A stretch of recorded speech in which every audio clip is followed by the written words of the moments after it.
Our first speaker today is Dale Harris from AngloGold Ashanti, and he will speak on data management techniques. Dale started out as a geologist with a small junior exploration company searching for gold in Menzies. Since then, he has worked with Micromine, Regis, and AngloGold Ashanti. In those roles, he has been a database manager, a GIS guru, and an all-round IT support, assisting geologists in their exploration efforts around the globe. Please welcome Dale. Good morning, everybody. As Donna mentioned, I'm a geologist from background, but I haven't actually been a geologist for a long, long time. I've been in the data world. Though, when I was thinking about this presentation and about exactly what to write and how some of the experiences I've been through, it did make me remember when I first started and some of the things that we did go through. And I've got this really, really clear memory of one of the senior geologists I used to work with out at Menzies. And he had this small little PDA thing. It's like a flip phone that you get these days. It ran on 2 AA batteries. And at the time, we thought that was the most amazing thing. We could digitally collect all of our logs and put a copy into the computer every night. That saved us so much time. And at the time, we thought, you know, this is the bee's knees of technology, right? It's exactly what we wanted. But we had problems with the data management on that. You had to make sure you copied everything off on a day-to-day basis because the batteries used to go flat very, very quickly. And you had to have a steady store of AA batteries because if they went flat during the middle of the day, you were in a lot of trouble. And so that was what sort of data management was like back then. It was, you know, writing things down on paper, or if you were lucky enough to have one of these digital PDAs, which allowed you to capture information. So today, I'm going to talk about these subjects. Basically, why good data matters, go through some of the data types you'll typically see, then work onto data storage, data interoperability, and just wrap it up. But one of the things I'd like to get off the top first is one of my favorite little memes here is Excel is not a database. There's many, many times I've come across this and it's like, here's all our records and it's all in Excel. And I'll go through why that's not the best further when I'm talking. So typically, what is the data cycle that we look at in exploration? I come from a greenfields background, so I'll sort of talk a lot about that when I'm talking today. But typically, when you start off the greenfields project, you'll start with something like this. You'll start with a really simple, okay, here's a tenement, and this is all you've got. So maybe a couple of other maps. As you sort of move on, you might pick up some aerial photography. You probably can't see that right in there, but you've got some soil samples put in there. So you're collecting more and more information. And that's helping you build up a story where you can actually say, hey, let's go and do some drilling. So when you get to this point, you're sort of throwing it into your favorite drill hole package. It might be Micromine or Leapfrog or whatever. And you're starting to really get some information about this project. Finally, you hopefully get to this point where you can put everything into some more sophisticated package, really build up that information and knowledge. So what does good data look like? When we're thinking about good data, these are the 5 points that I like to say. You look at things like accuracy. You want to make sure that the data is actually representing what the real world results are. A good example of this is something like XRF or your assays. When you're doing XRF, when you're on your drill rigs, basically, they're really important that you calibrate the machines on a consistent basis. It's because if you're not calibrating, it can drift, and the data that you're getting back from it isn't accurate, and it's not really representing what is in the rocks. Likewise, when we're doing assay data, we're always putting in standards, we're always putting in blanks and things like that to make sure we are capturing accurate data.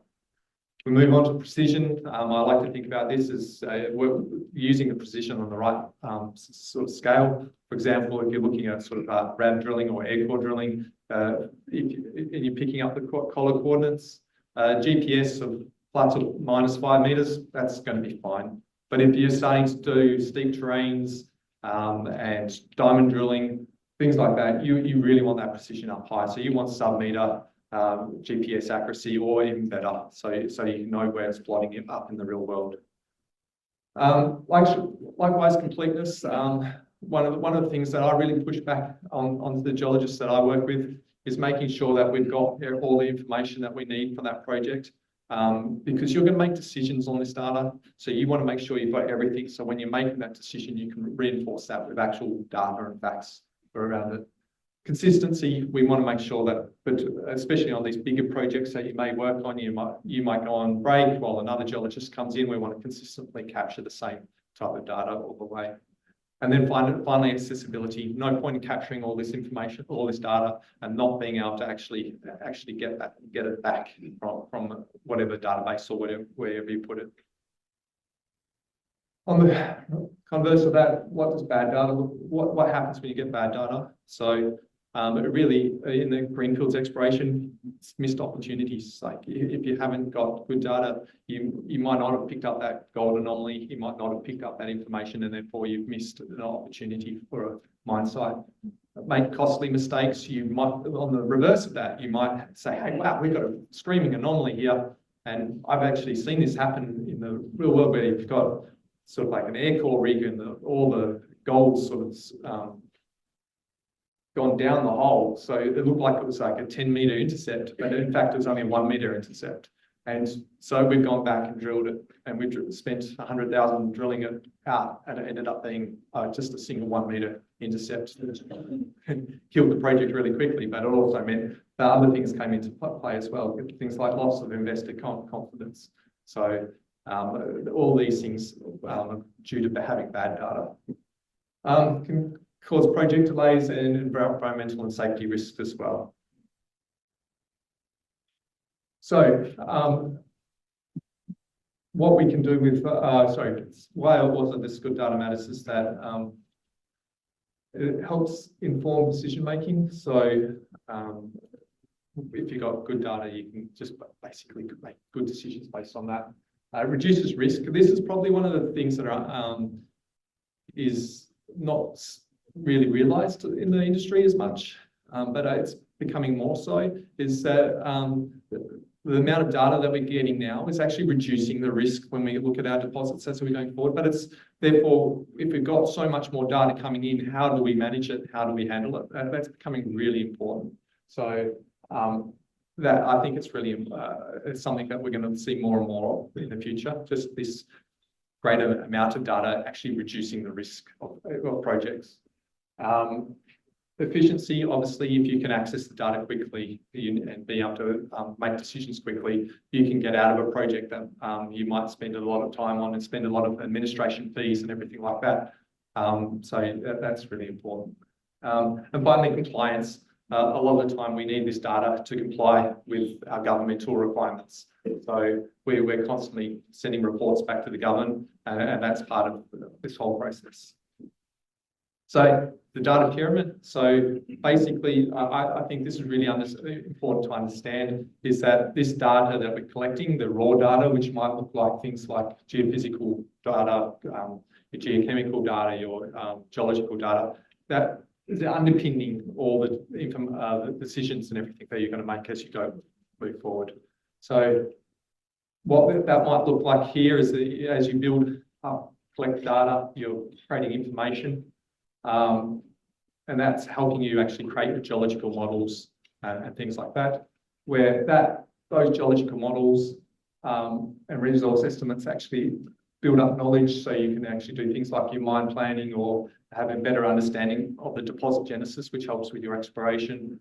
And finally, that will build into wisdom, which will allow you to actually create proper exploration strategies. And we see this all the time, where people would be talking about different projects based on the data that we've got. And so our senior vice presidents can sort of say, hey, look, we don't want to be in this project anymore. We want to move to this project. And that's building that exploration strategy, all based along this data at the bottom. So I'd like to talk about some data types now. This is a quick screenshot, but there's a lot of data that you will end up getting as an exploration geologist. all from that sort of regional satellite type of data, all the way through to sort of surface samples and drilling results and all that type of thing. So as a, if you sort of come out and look at it from a sort of the data science view or a holistic view, the data can really be broken down into two main types: structured data and unstructured data. Typically, when we're looking at things like unstructured data, you might be thinking of your core photos or even aerial imagery and all that type of stuff, where you've got a lot of information, but it's not actually structured in such a way where you can easily pull it out. There's been a lot of work put in place to actually start pulling out information from core photos or satellite imagery and things like that. But at the moment, that those sources are typically very difficult to actually extract information from. Where if you look at the other side of that table there, you've got your assay results or your production reports or GIS data. They're very structured and easier to actually bring out information from. So obviously one that you'll see a lot within as a geologist is your GIS data. And these are typically your layers that you would use within something like ArcGIS Pro or MapInfo or QGIS. You got your surface samples up the top all the way through to your sort of raster imagery down the bottom, which is land use and everything like that. Your GIS data is typically captured in, well, there's two sorts, there's vector and raster. The ones on the left-hand side here are your vector data. That's typically points, lines, and polygons.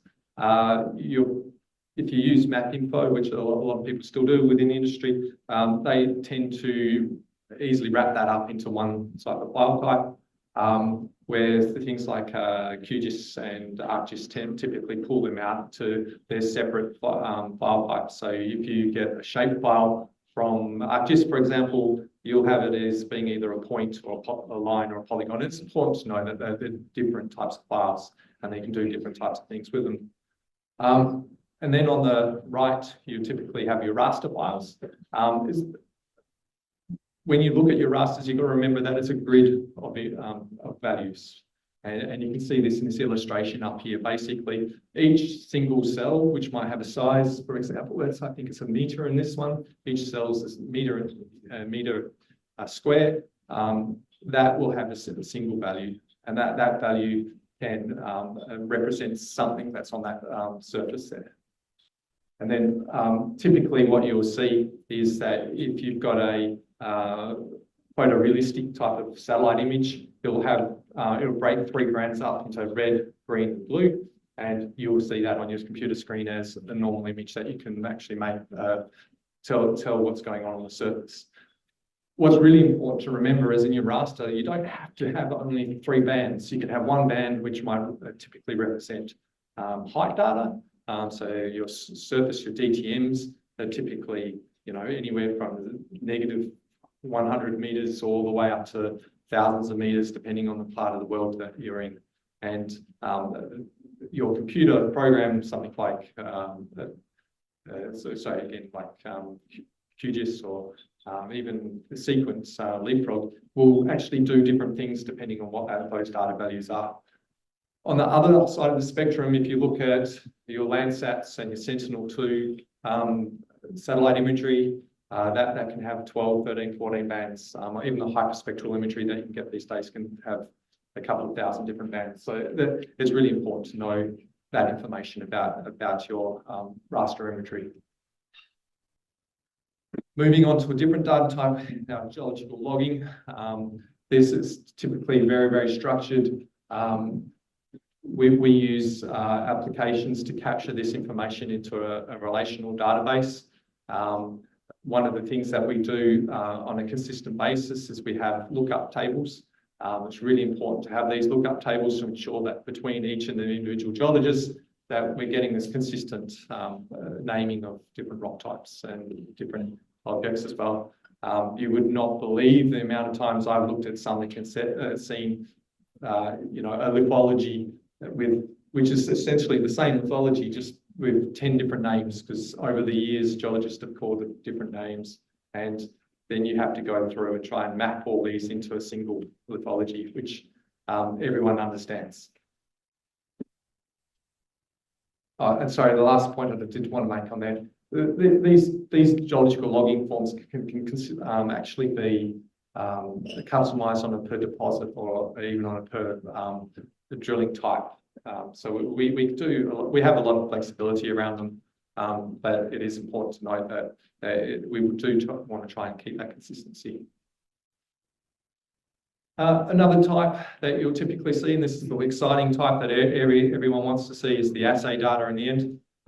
Typically, you'll get it in this format, a SIP format, which actually comes from, I believe it comes from the old days where we used to receive the faxes, and this is exactly how it looked off the faxes. You'll see these sort of structured columns. It's easy to read. Really sucks for trying to read it in the computer program. You have to tell it column sizes and all this type of thing. It makes it really, really difficult.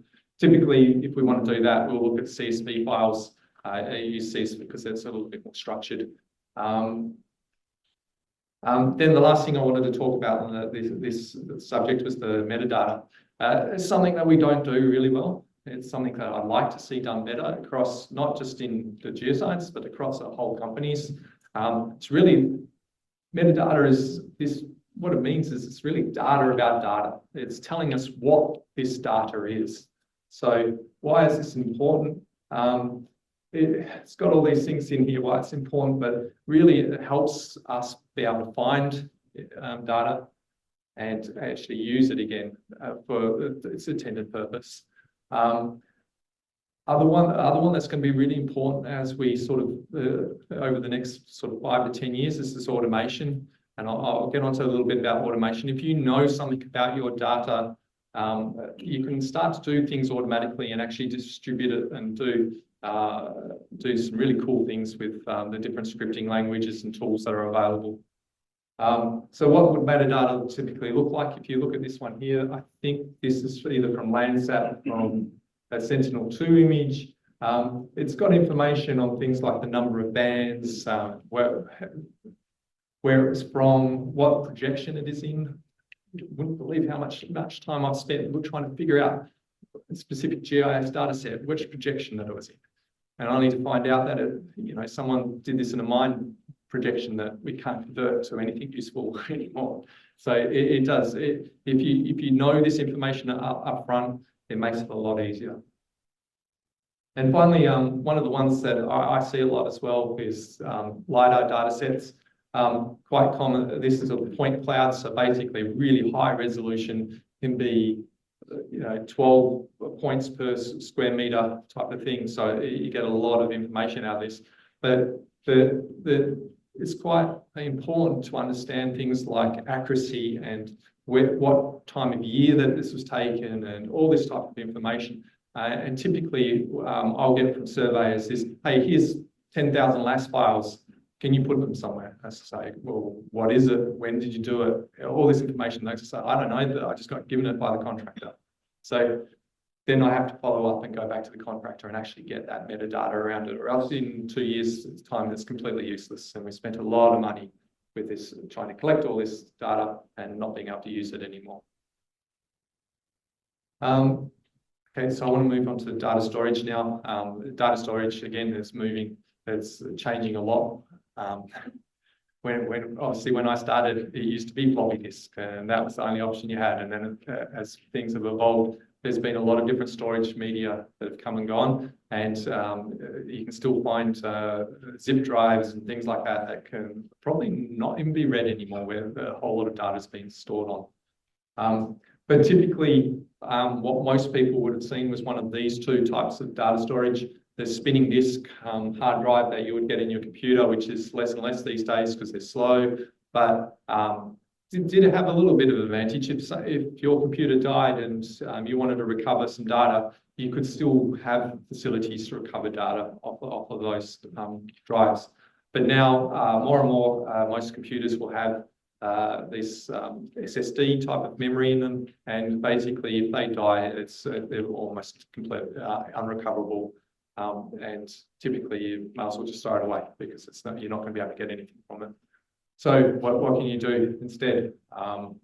Oh, sorry, before I get onto that, so when you are doing data storage, when you are copying things to your computer and storing it on your computer, I really recommend early on coming up with your own naming scheme. And this is a suggestion for a structure, a file structure on a folder structure in your hard drive, which is standard for you, and you stick to it from a very early stage, and make sure every single time you save a file, you copy it to this structure. It will help you in 2 to 5 years' time when you come back to that same project and you're looking for something, and you put it in a nice structure. It will save you so much more time. I've been given so many hard drives over the years where I've been told, hey, can we copy all the important data off these hard drives from retiring geologists, et cetera, and the folder structures are just a mess, and you can't work out what half of the things are that they've actually saved on there. Other part of that is make sure you stick to a naming scheme as well. So, for example, this is actually kind of a good naming scheme. You know what type of file this is, you know what's in there. You've hopefully put it in a folder which tells you which project it's from and which and what type of geochemistry or something like that. But you can probably tell from there some surface samples. So you've got some information there. You know what date it is. The problem I come across all the time is things like this, where, okay, I've got another file. In this specific case, sorry, I can't read this from the Oh, yeah. So this one's been renamed to latest. So I've got 2 files which have exactly the same date, exactly the same file size, but one's got latest. So what's the difference? I don't know. I have to go and look into those 2 files and figure out, okay, which one's the better one to use. And then something like this happens. So it's now got different file size. It's got less, the file's smaller, so something's been taken away. It's a newer file because I can tell from the modified file. So something's happening here. And then I get if you look at the whole directory, I've got all these different files. And basically that means as someone who's been told, hey, look, I can't come up and have a look at this project. I have to go through every single one of those files to figure out which one's got the most information in there for me to put into my maps, et cetera, et cetera. But this is really common, unfortunately. So getting back to the hard drive thing, so what can we do instead? Quite often we can use things like OneDrive and SharePoint. So a lot of the bigger companies, that you'll get a Microsoft subscription with that, and you can use OneDrive and SharePoint. That allows you to put things up onto the cloud. So if the worst happens and your hard drives die, you've got a backup on your computer. You've got a backup on the cloud, which you can bring down to your new computer very, very quickly. So there's other products available as well. OneDrive's not the only one available, but there are quite a lot of other ones that you'll see out there. So if your company's using one of the other ones, use them all the time. Just make sure it's installed on your computer and do all your work from that drive, from that folder where you've got your OneDrive or other connection on there. Both OneDrive and SharePoint, I know for a fact you've got your sync tool, so you can sync everything down to your computer and have it available whenever you want. And likewise, if you need to free up some space, you can simply right-click on the file or folder and free up space so you can use download other projects. The other cool thing about OneDrive is it's got this file versioning, and you can see from the image up on the top, what you'll see is changes over time. This becomes really important when you start to collaborate with other people. You can actually see the changes other people have made and what time they made it. So if you need to go back to a version to see, hey, I thought I made this change and someone's gone and changed it, you can actually go and see all those changes in the history there. So really important to use something like, again, like OneDrive or SharePoint. On the other side, we've got databases. There's lots of types of databases. Again, when I started off, there was really only the relational type of database, but now we've got things like NoSQL and Graph and Vector, more that are used more in the web and AI type of side of things. But really this relational database, which you'll see as sort of a screenshot there of what typically a relational database may look like, is what we capture data in these days. So typically we would use tools like Acquire, what's the other ones? Datashed, blank, sorry. But you got a lot of different relational databases that you can for capturing drilling data. Again, because it's a relational database, it's designed to fit with our workflows. So when we go and talk to a project geologist about, hey, you've got this project coming up, you're going to do some drilling, we like to talk about what logging are you going to do, what's important for you to capture. Are you going to be capturing alteration? Are you going to be capturing structural geology? If you're going to do some air core drilling, you're probably not going to capture any structural information. All these type of things. So that's important to fit into our schema, and we try to make that consistent wherever we can. The cool thing about using a relational database is that we can store a lot of information and data in there. And for example, our drilling database has over 11 million drill holes in there, and we can actually bring that information back very, very quickly through SQL, which is a